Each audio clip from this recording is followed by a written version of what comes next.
성경학자들은 예수님의 공적 생애의 기간이 총 3년이었다고 말을 합니다. 어떻게 그것을 알 수 있느냐 할 때에 마태, 마가, 누가복음을 통해서는 몰라요. 안 나와 있어요. 알 수가 없어요. 그런데 요한복음을 보니 3년임을 알 수 있다 하는 거예요.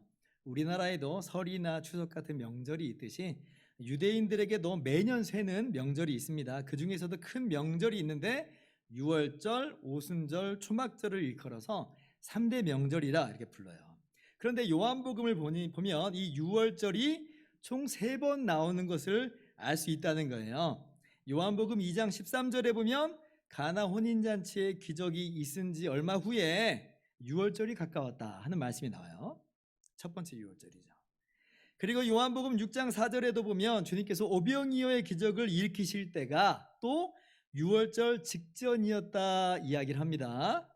그리고 마지막 세 번째 유월절이 언제 나오냐면 요한복음 12장에 주님께서 낙이 타고 예루살렘에 입성하실 때에 그때가 또 바로 유월절 직전이에요. 그리고 그 유월절에 주님께서 십자가에 못 박혀 죽으십니다. 그래서 공생애를 횟수로 3년이다 그러는 거고요. 그리고 이제 요한복음 5장 1절을 보면 베데스다 연못에서 38년 된 병자를 고치실 때에도 유대인의 명절이라고 하는데 이 명절은 어떤 명절인지 몰라요. 그런데 이것도 유월절이라고 한다면 4번이 있잖아요. 그러니까 총 만으로 꼭 채워서 공생의 3년이다. 그러니까 횟수로 3년이든지 아니면 만으로 3년이든지 아무튼 주님의 공적 생애의 기간은 3년이다 그러는 거예요. 자, 그렇게 본다면 오늘 본문 7장부터는요. 두 번째 유월절이 이미 끝났고요. 이제 마지막 세 번째 유월절을 앞두고 있는 거예요. 즉 7장서부터는 주님의 공적 생애의 마지막 1년 동안의 사역을 그려내고 있는 겁니다. 좀 더 정확하게 말씀을 드리자면 유월절은 유대인의 달력으로 1월이에요. 1월. 그리고 초막절은 언제냐면 7월입니다. 근데 오늘 본문 2절 보면 지금이 초막절 기간이라고 나오잖아요. 그렇다면 7장서부터는요. 이제 주님께서 돌아가실 때까지 정확히 6개월 남은 시점이에요. 6개월 남은 시점. 그러니까 이제 정말 시간이 얼마 안 남은 거죠. 자, 이때에 우리 주님의 형제들이 예수님께 유대로 올라갈 것을 권합니다. 3절 말씀이에요. 자, 그 형제들이 예수께 이르되 당신이 행하는 일을 제자들도 보게 여기를 떠나 유대로 가소서. 4절 여러분 같이요. 스스로 나타나기를 구하면서 묻혀서 일하는 사람이 없나니 일을 행하려 하거든 자신을 세상에 나타내소서. 언뜻 보면 예수님을 굉장히 생각해주는 그런 발언인 듯 해요. 그러나 바로 이 다음 구절 5절을 보면 이 구절의 속뜻을 이렇게 정리를 해줍니다. 이는 그 형제들까지도 예수를 믿지 아니함이로라. 우리는 예수님께 육신의 형제들이 있음을 성경을 통해서 이미 알고 있어요. 예수님께서 성령으로 잉태되셔서 태어나신 이후에 목수 요셉 그리고 마리아 사이에서 자녀들이 더 태어난 듯 보입니다. 마태복음 13장 55절을 보면 그 이름까지 구체적으로 이야기를 해줘요. 이는 그 목수의 아들이 아니냐? 그 어머니는 마리아, 그 형제들은 야고보, 요셉, 시몬, 유다라 하지 않느냐? 그 누이들은 다 우리와 함께 있지 아니하냐? 예수님의 육신의 형제들 이름이 나와요. 야고보, 요셉, 시몬, 유다예요. 로마 가톨릭 천주교에서는 성모 마리아가 예수님을 낳은 이후로 평생 동정녀로 지냈다고 하는데 무슨 근거로 그런 얘기를 하는지 모르겠어요. 그건 성경적이지 않습니다. 오히려 성경은 예수님의 육신의 형제들이 있다라고 이렇게 이야기를 해줘요. 자, 그렇다면 어쨌든지 간에 오늘 요한복음에서 예수님을 향해서 유대로 올라가라라고 권유하고 있는 형제들이 누구겠어요? 바로 이 야고보, 요셉, 시몬, 유다예요. 이들이 지금 예수님 보고 유대로 올라가라고 권하고 있는데 그런데 이것을 뭐라고 말해요? 믿음이 없는 발언이다. 믿음이 없는 발언이다. 그럼 이 형제들은 도대체 무슨 의도로 무슨 뜻으로 예수님께 그렇게 권했길래 이것이 불신앙인가? 무슨 의도 무슨 뜻일까요? 자, 1절 보면 지금 유대 지도자들이 예수님을 죽이려고 눈에 불을 켜고 노리고 있는데 유대로 올라가서 그냥 콱 잡혀 죽어버리시오 라고 빈정대면서 말하는 것은 아니겠죠. 그죠? 그럼 정말 그런 식으로 말한다면 너무 악한 생각이에요. 그 정도는 아닌 듯해요. 어떤 의도가 어떤 뜻이겠느냐 할 때에 오히려 이 말은 이렇게 이해할 수가 있습니다.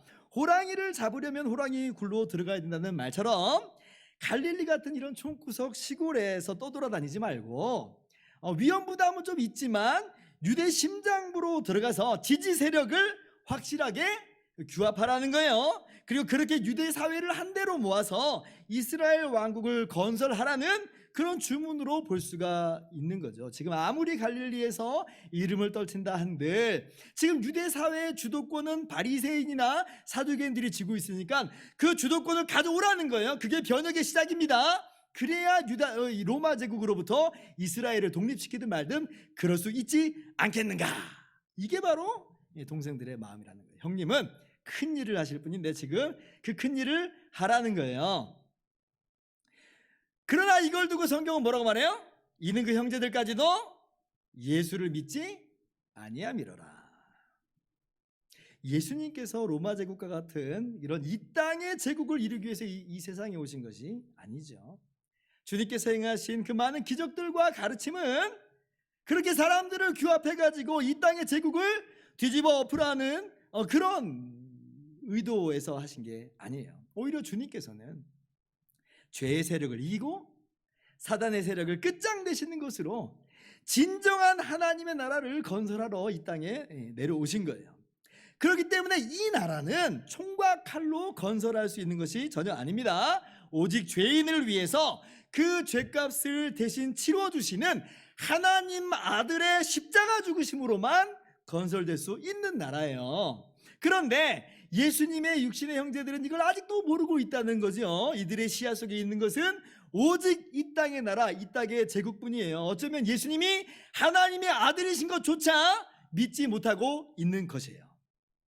이게 꼭 누구하고 똑같냐면 6장의 오병이어 기적 때 예수님을 왕으로 세우려고 했던 군중들하고 전혀 다를 바가 없어요. 그때도 그 군중들이 정말 감동받아가지고 예수님을 임금으로 삼으려고 하잖아요. 그러나 예수님은 그들을 피하여 가십니다. 오늘 성경이 똑같은 이야기를 하는 거예요. 이는 그 형제들까지도 예수를 믿지 아니함이로라. 그런데 정말 감사한 것은 뭐냐? 하나님께서는 이런 무지하고 또 믿지 못하는 예수님의 육신의 이 형제들마저도 하나님의 때에 마침내 하나님의 훌륭한 일꾼으로 들어서 사용하시더라는 거예요. 이것이 오늘 본문 말씀이 우리에게 주는 첫 번째 하나님의 교훈입니다. 하나님께서는 지금 당장은 아닌 듯하게 보여도 하나님의 때에 이 못난 사람들을 하나님의 사람들로 능히 변화시키시는 분이에요. 예수님의 육신의 형제들을 보면 참 의아한 게 많아요. 예수님과 함께 한 지붕 밑에서 한솥밥 먹고 자란 시절이 있잖아요. 그게 한두 해도 아니고 무려 20-30년이나 되는 그런 시간들일 텐데 예수님이 어떤 분인지를 잘 몰라요. 심지어는 마가복음 3장을 보면 예수님의 공생의 초기에 사람들이 예수님 미쳤다고 하니까 예수님을 뜯어 말리려고 찾아온 적도 있어요. 지금 공생애를 시작하신 지 이제 2년이나 지났어요. 근데 그래도 모르더라는 거예요. 오늘 본문에 하는 말씀이 그거예요. 예수님의 형제들이요 믿음이 없었다. 믿음이 없었다. 여러분 그러고 보면 믿음을 갖는다는 게 정말 하나님께서 주시는 귀한 은혜라고 하는 것을 다시 한번 깨달아야 돼요. 자, 그런데 우리가 성경을 계속 읽다 보면 하나님께서 이 예수님의 육신의 형제들을 그냥 이 상태로 내버려 두시지 않음을 보게 됩니다. 사도행전 1장 14절을 보면 예수님께서 죽으시고 부활하신 다음에 승천하세요. 그리고 이제 제자들이 120명 정도가 다락방에 함께 모여서 주님께서 약속하신 바 성령의 강림하심을 기다리면서 이 기도에 전념하고 있는데, 근데 거기에 누구도 함께 있냐면 예수님의 육신의 동생들이 함께 모여서 기도를 해요. 사도행전 1장 14절 보세요. 자, 여자들과 예수의 어머니 마리아와 예수의 아우들과 더불어 마음을 같이하여 오로지 기도에 힘쓰니라. 정말 놀라운 변화가 일어난 거예요. 오늘 말씀은 형제들이 믿음이 없었다 말을 하는데 이들 안에 참된 믿음이 생긴 거예요. 심지어는 주님의 형제 야고보는 초대교회에서 기둥과 같은 지도자의 역할을 감당하기까지 합니다. 갈라디아서 1장 19절 보면 바울 사도가 이렇게 이야기해요. 주의 형제 야고보 외에 다른 사도들을 보지 못하였노라. 이 말이 무슨 말이냐면 바울이 이제 막 회심한 뒤에 예루살렘으로 갔는데 콕 찍어서 주의 형제 야고보 이야기를 해요. 그만큼 야고보가 어떤 사람이라고 하는 거냐면 초대교회에 알려진 인물, 지도적 인물이었다는 거예요. 갈라디아서 2장 9절을 보면요, 같이 한번 읽어봅시다. 시작. 또 기둥같이 여기는 야고보와 게바와 요한도 내게 주신 은혜를 알므로 나와 바나바에게 친교의 약속하였으니. 자, 여기 야고보는 주의 형제 야고보를 이야기하고 있는데 뭐라고 말하냐면 교회에서 기둥같이 여기는 야고보다. 세상에, 오늘은 이 형제들까지도 주님을 믿지 아니함이로라 했는데 이들이 변화돼서 기둥같이 여기는 야고보가 된 거예요. 그러니 주님의 동생들의 이 변화가 얼마나 큰 변화인지를 우리가 알 수가 있는 거죠. 동생들이 완전히 변화됐어요. 완전히 변화됐어요. 하나님이 그렇게 하신 거예요. 하나님의 때에. 뭐 그러면 오늘 본문은 이 동생들의 이 과거의 불신앙을 지적하는 것으로 뭐 그들을 깎아내리고자 기록하는 것인가? 아니요, 그런 의도가 아니에요. 뭐 사도 요한이 요한복음을 기록하면서 지금 교회 안에서 야고보와 나 뭐 동생들하고 세력 다툼하고 자리 다툼하고자 이걸 기록했겠어요? 그렇지 않죠. 오히려 오늘 본문 말씀은 뭐라고 말을 하고 있는 거냐면 이렇게 오랫동안 믿음이 없는 자였다고 할지라도 하나님께서는 능히 하나님의 사람들로 변화시키실 수 있음을 가르쳐주고 있는 거예요. 초대교회 성도들이 보고 있잖아요. 알고 있잖아요. 주님의 형제들이 어떠한 모습으로 활약하고 있는지 알고 있잖아요. 그런 초대교회 교인들을 향해서 위로하고 격려하는 거예요. 야, 너희 봐라. 너희도 알다시피 주님의 형제들 옛날에 불신자들이었다. 불신앙이 가득한 사람들이었다. 그런데 지금 하나님께서 교회 기둥 같은 지도자로 세워주시지 않았느냐. 지금 너희의 가족, 너희 부모, 너희 자녀, 너희 형제들이 예수님을 주와 구주로 믿지 않는다 하여도 낙심하지 말아라. 하나님께서는 물론 하나님의 전적인 주권이에요. 하나님께서는 그들도 능히 변화시킬 수 있고 돌아오게 할 수 있다. 믿으시기 바랍니다. 얼마 전에 저희 대학교 동기분이 페이스북에 쓴 글을 우연찮게 본 적이 있어요. 이 동기분의 친형이 전도를 해가지고 중학교 때부터 대학교 시절까지 같이 교회를 다녔던 아는 형님이 있었대요. 그러니까 자기가 전도한 게 아니라 이 동기분의 형님이 전도해서 그 아는 형님이 교회를 다니기 시작한 거예요. 근데 이제 신앙생활 잘 하다가 이분이 20대 중반이 되니까 직장 핑계대고 바쁘다는 이유로 이리저리 하다 보니까 어느새 교회를 떠나버렸답니다. 그리고 결혼을 하고 자녀도 갖게 되고, 그러나 교회는 안 다니는 그냥 세상 사람이 되어버린 거예요. 근데 그러던 어느 날 이 아는 형님의 아들이 초등학교에 들어갔는데, 근데 그때 이제 마침 사귄 친구가 누구냐면 개척교회 목사님 아들을 사귀었대요. 근데 이제 둘이 아주 친한 친구가 되니까 자연스럽게 이 개척교회 목사님 아들이 전도를 했죠. 그러니까 지금 이 아들이요, 아빠 보고 아니 교회 다녀도 되냐고 이렇게 물어보더라는 거예요. 뭐 안 될 게 뭐가 있어요. 그래서 그래라 이렇게 허락을 해줬답니다. 근데 막상 허락하고 나니까 혹시 이단 같은 이상한 곳 아닌가 싶어서 좀 걱정이 되더래요. 그래서 주일날 아들 몰래 아들을 따라서 그 교회를 갔대요. 근데 이제 보니까 다행히 정규 교단에 속해 있는 교회였대요. 그래서 이제 안심하고 발걸음을 돌려서 이제 돌아가는데 하나님께 좀 미안한 마음이 들었대요. 그동안 내 생활 바쁘다고 하나님 떠나버리기 너무 죄송하더라는 거예요. 거의 20년 만에 어찌 되었든 이제 교회에 발걸음을 한번 한 건데, 하나님 이런 나를 어떻게 생각하실까? 이런 생각이 문득 이제 들더라는 거죠. 그런데 그때 마침 닫혀있던 교회 문 뒤로 이런 찬양이 흘러 나오더랍니다. 날 사랑하심, 날 사랑하심, 날 사랑하심, 성경에 써 있네. 하나님 나를 어떻게 생각하실까? 쭈뼛쭈뼛 했는데 날 사랑하신 말하는 거예요. 이 찬양 너무 유명한 찬양이고 너무 익숙한 찬양이에요. 잘 알고 있는 멜로디. 그러니까 이 아는 형님이 갑자기 마음이 울컥해져가지고 눈물이 그냥 막 쏟아지더라는 거예요. 그래서 집으로 불이 나게 달려왔다고 그래요. 그리고 다음 주부터 아들과 함께 손 붙잡고 교회에 다시 나가게 되었다. 교회 찬양팀에서 기타 연주로 봉사도 하게 되었다라는 거예요. 할렐루야. 하나님이 하시는 일이죠. 제가 너무 감동을 받아가지고요. 그래서 지난주에 이 동기분에게 전화를 드렸어요. 오늘 주제하고 너무 딱 맞는 거예요. 그래서 제가 설교 시간에 좀 인용해도 되겠습니까? 이렇게 물어봤어요. 그러니까 이 형님 얼마든지 뭐 그러라고 동기분이 이렇게 말씀을 해주셨어요. 그러면서 덧붙여서 하시는 말씀이, 이분이 작년에 안수집사 임직까지 받으셨다.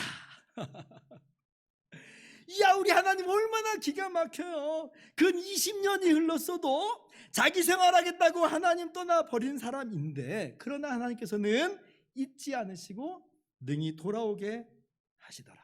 그리고 교회의 기둥으로 봉사자로 우뚝 세우시더라.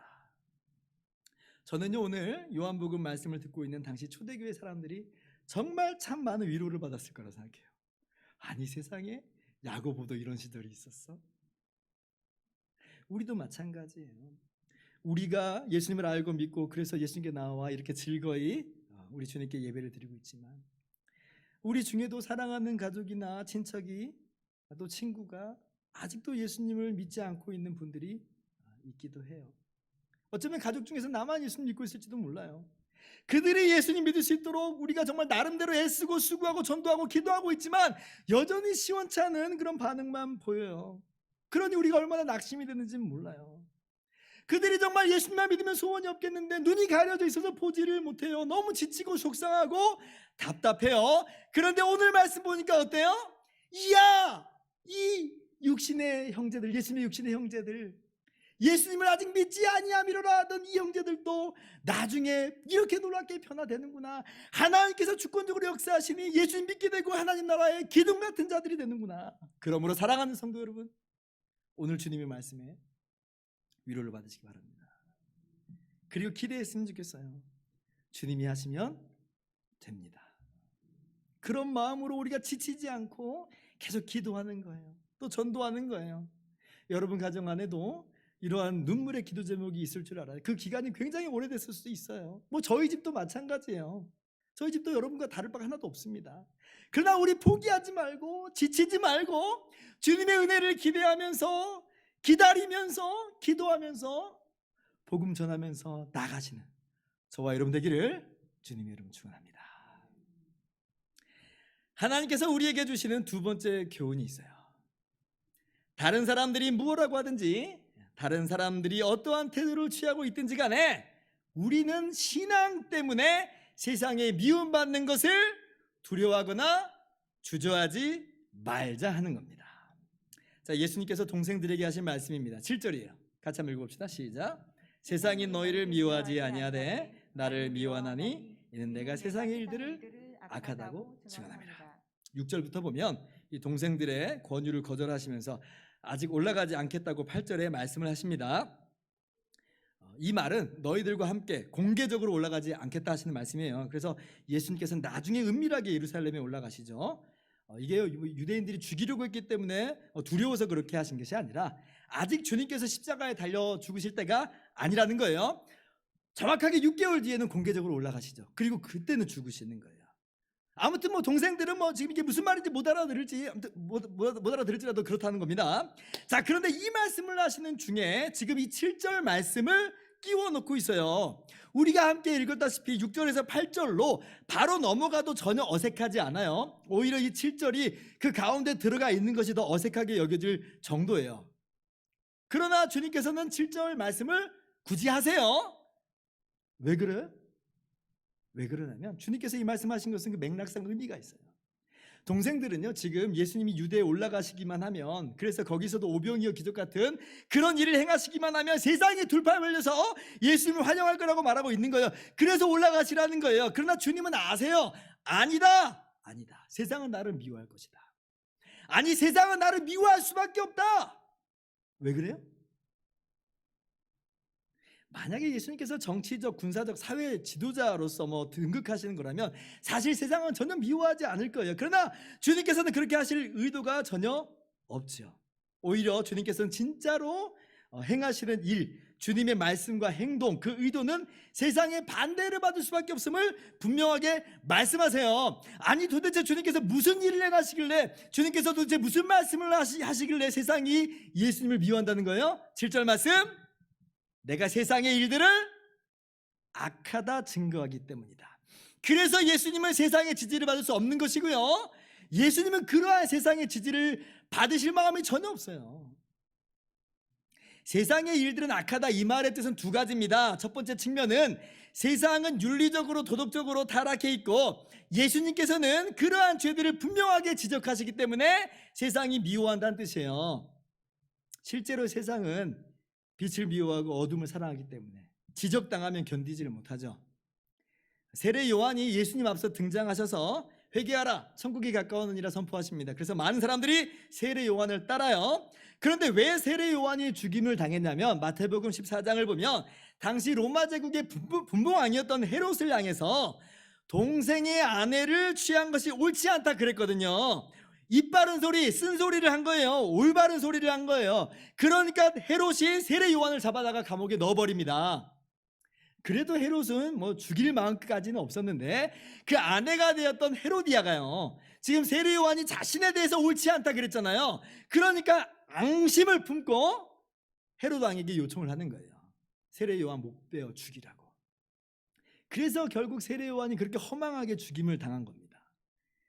죄를 죄로 지적하니까 어둠이 견디지를 못하는 거예요. 마찬가지로 예수님께서 세상에 대해서 그 죄를 드러내고 그 악함을 밝혀내니까 세상이 예수님을 미워할 수밖에 없는 것이죠. 그러나 이것만 있는 게 아니에요. 세상의 일들이 악하다라고 하는 이 말의 두 번째 측면이 있어요. 더 깊이 들여다볼 때에 이게 무슨 의미냐면 세상의 모든 행사는 근본적으로 악에 물들어 있고 따라서 스스로의 의, 스스로의 행위로는 하나님 앞에 설 수 없다는 것을 주님께서 말씀하신다는 거예요. 그러니 세상이 예수님을 미워하는 거예요. 왜요? 나의 행위, 나의 의로는 하나님 앞에 설 수 없다는 거냐? 내가 지금껏 살아오면서 얼마나 착하게 살았는데 네가 나를 감히 악하다고 하느냐? 오늘날도 세상이 교회를 미워하는 그 구조를 찬찬히 한번 생각을 해보세요. 만약 교회가 단순히 이 시대와 사회의 죄악만을 들추어낸다 그렇게만 본다면 모르긴 몰라도 교회는 세상의 열렬한 환영을 오히려 받을 수도 있어요. 지금 이 시대에 한국 사회가 교회 보고 하는 말이 뭐예요? 니네들 좀 똑바로 하라 이거 아니에요? 윤리적으로 도덕적으로 좀 잘해봐라 그러고 있잖아요. 여러분 이게 지금 이 잘못됐다 나쁘다다 이렇게 말씀드린 게 아니에요. 그러나 윤리적으로 도덕적으로 착하게 살고 세상을 향해서 윤리적으로 도덕적으로 바르게 살라고 하는 그런 정도로는 교회가 세상에서 그렇게 큰 미움을 받지 않을 거라고 제가 말씀드리는 거예요. 그러나 세상은 교회를 미워합니다. 왜 그래요? 교회는 이 땅에서의 윤리와 도덕의 죄만 드러내는 게 아니에요. 근본적으로 하나님 앞에서 우리 모든 인간의 죄인됨을 선포하는 것이 교회예요. 그게 복음이에요. 그래서 어느 누구도 자신의 행위로는 하나님 앞에 감히 설 수 없는 존재임을 드러내기 때문에 그러니까 세상이 이거를 견디지를 못하는 거예요. 그래서 쉽게들 하는 이야기가 뭐예요? 꼭 예수를 믿어야 구원받느냐? 세상에 그런 법이 어디 있느냐? 니들 교회는 그래서 독선적인 집단이야. 그렇게 비난하고 조롱하고 또 증오하기까지 하는 거예요. 세상이 교회를 증오합니다. 이게 세상의 일들은 악하다라고 하는 그 깊은 의미예요. 여러분 예수님 당시에 예수님을 가장 극렬하게 반대했던 사람들이 누군지 한번 생각해 보세요. 일반 소시민들? 평범한 죄인들이에요? 아니에요. 그런 사람들 아니에요. 오히려 스스로 하나님 앞에 부족한 것이 없다고 자부하는, 율법을 잘 지켜왔다고 하는 바리새인들, 서기관들, 그리고 성전과 제사를 주관하는 사두개인들, 이런 사람들이 예수님을 죽이려고 든 거예요. 즉 지금까지 자기 의의를 세워왔던 사람들, 또 세우려고 하는 사람들이 예수님을 반대한 겁니다. 왜냐하면 예수님이 그들의 의를 다 허물어뜨려 버리기 때문에 그래요. 이런 사람들 특징이 있어요. 예수님의 산상수훈 좋아합니다. 아주 윤리적이고 도덕적이잖아요. 예수님의 사랑의 십자가 좋아해요. 사랑과 희생 정신으로 귀한 모범이 되니까 바람직하다 이야기예요. 그러나 예수님의 십자가 대속, 이건 정말 싫어해요. 나의 죄를 대신해서 죽었다는 것 정말 못마땅해 합니다. 내가 무슨 그런 죽을 만한 죄인이란 말이냐? 나 스스로 구원할 수 없다는 말이냐? 자신이 그런 무기력한 죄인이라고 하는 것을 정말 싫어하고 견딜 수 없어요. 주님의 십자가 대속이 그들에게 걸림돌이 되는 거예요. 그러나 예수님은 바로 그것 때문에 오셨어요. 주님이 행하시는 일은 바로 그거예요. 하나님의 아들이 왜 이 땅에 오세요? 죄로 인해 죽을 수밖에 없는 우리를 위해서 대신 죽고자, 그래서 우리를 건져내시고자 이 땅에 내려오신 거예요. 주님께서 말씀하십니다. 나는 의인을 부르러 온 것이 아니라 죄인을 부르러 왔노라. 파스칼은 이런 명언을 남기죠. 세상에는 오직 두 부류의 사람만이 있다. 자신이 죄인이라고 생각하는 의인과 자신이 의롭다고 생각하는 죄인이다. 스스로 의롭다 여긴 사람들은 자신의 이 의를 버리지 않는 이상 주님께 나오지 않는다는 거예요. 오히려 주님을 미워해요. 교회를 미워해요.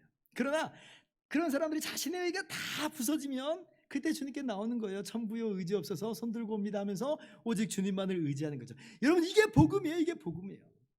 자, 그런데 문제는 뭐냐면 우리입니다. 우리 세상에 미움을 받지 않으려고 혹시나 주님의 복음을, 주님의 말씀을 왜곡하려 하지는 않는가? 주님께서는 세상의 일들은 악하다 말씀하시는데 우리는 뭐 그 정도까지는 아니고 혹시 괜찮을지 몰라. 이렇게 타협하고 변질된 모습으로 나타나 버리는 것은 아닌가 하는 거예요. 여러분, 우리가 받은 복음이야말로 정말 가장 기쁜 소식이에요. 정말 최고의 소식이에요. 우리 죄인된 인간들이 구원받을 수 있는 다른 길, 다른 방법은 없습니다. 그러나 정말 놀라운 소식은 뭐냐면 예수님께서 그런 우리의 죄를 대신해서 십자가에서 대신 죽으셨다는 거예요. 그러므로 예수님 믿는 자는 그가 어떤 사람이든지 간에, 얼마나 가증하든지 간에, 얼마나 흉악한 죄인이든지 간에 거저 구원을 받는다는 거예요. 얼마나 멋진 복음이에요. 이 복음은 정말 너무나 좋은 복음이지만, 이 믿음은 너무나 바른 신앙이지만, 그러나 얼마든지 반대를 받고 미움을 받을 수 있어요. 주님께서 미움을 받으셨고 믿음의 선배들도 그래서 많은 미움을 받았습니다. 우리도 마찬가지다. 마찬가지일 수 있다는 거예요. 하지만 사랑하는 성도 여러분, 그렇다고 우리가 위축되거나 두려워하거나 주저하지 말자는 거예요. 타협하거나 변질되지 말자는 거예요. 주님께서 이미 예고하셨어요. 요한복음 15장 19절 같이 한번 읽어봅시다. 시작. 너희가 세상에 속하였으면 세상이 자기의 것을 사랑할 것이나 너희는 세상에 속한 자가 아니요 도리어 내가 너희를 세상에서 택하였기 때문에 세상이 너희를 미워하느니라. 세상이 미워하는 것을 이상히 여기지 말라. 여러분, 이 믿음 잘 지키시길 바랍니다. 그래서 먼저는 악을 떠나서 선을 행하는 일이 우리의 마땅한 모습이에요. 우리는 세상의 악한 행사를 따라가면 안 됩니다. 미움받더라도 우리는 여전히 선한 행실로 살아야 해요. 그러나 더 깊이 들어가서 복음을 변질시키거나 타협시키지 마세요. 우리 죄인된 인간을 이야기하세요. 오직 예수님을 믿음으로만 의롭다함을 얻는다는 이 복음을 붙잡고 살아가세요. 그렇게 살아가실 수 있는 저와 여러분 되기를 주님의 이름으로 축원합니다. 이제 말씀을 마칩니다. 오늘 초막절의 초반부에서 우리 주님께서 두 가지 교훈으로 특별히 우리에게 말씀하십니다. 다시 한번 정리합니다. 첫째로, 하나님의 때에 하나님의 사람으로 변화시키시는 하나님의 놀라운 역사를 우리에게 가르쳐 주세요. 위로하세요. 그러므로 지금 당장의 모습에 낙심하지 말고 인내하면서 기대하면서 기도하며 전도하는 우리 모두가 됩시다.